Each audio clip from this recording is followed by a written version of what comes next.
आप कहाँ से आए हो मैम? और सीएम सर के बंगले के पास घेर के बैठे हैं, आचार संहिता लगाए पुलिस। सर मैं जसपुर से आई हूँ।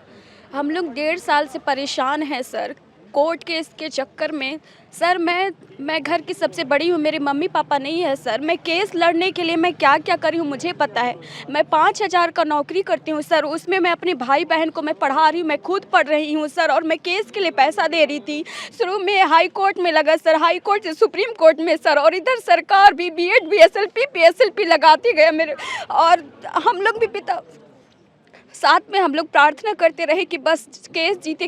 और केस जीतने के बाद में भी अभी 2 महीना हो गया सर, नियुक्ति नहीं दे रहा है सरकार। कहाँ जाएंगे बताइए आप?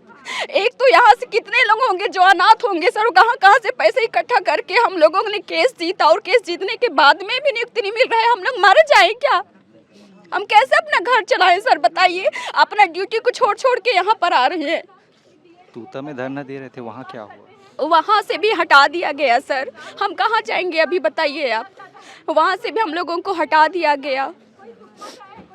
फिर अचानक से मिला, परमिशन नहीं मिला, इतने लोगों को लेकर आ गए। यहाँ हर कोई अपने आप में लीडर है सर, कोई किसी को लाया नहीं गए हैं। सबकी वही बीमारी है और इलाज सिर्फ सरकार के पास है। 1 महीने से वहाँ बिना न खाने की व्यवस्था है, न नहाने की व्यवस्था है, न वॉशरूम जाने की व्यवस्था है। ऐसे हालत में वहाँ स्ट्रगल करके 1 महीने से लगातार हम लोग धरना स्थल में बैठे। ना सरकार सूद ले रही है, ना तो कोई मंत्री, ना कोई विधायक। भाई हम ही लोग तो चुन के उसको बिठाए थे, क्यों बिठाए थे? यहाँ बोला जा रहा है कि ये मंत्रियों का बंगला स्थल है, यहाँ आप नहीं चिल्ला सकते।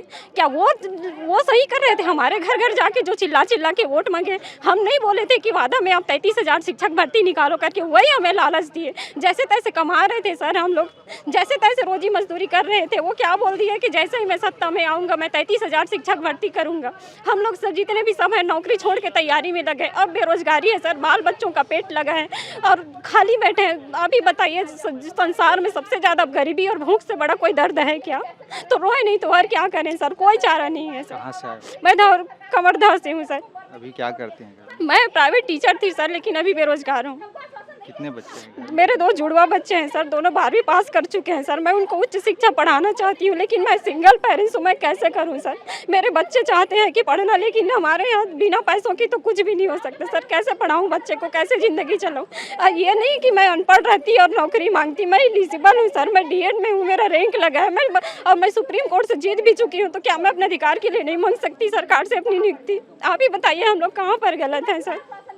ये बड़ा असमंजस की स्थिति है। सरकार कोर्ट की तरफ से जो वर्डिक्ट आया है इनके पक्ष में आया है। अब सरकार की नियत पर है, उनके ऊपर है कि आखिर इनको नियुक्ति देती है या नहीं।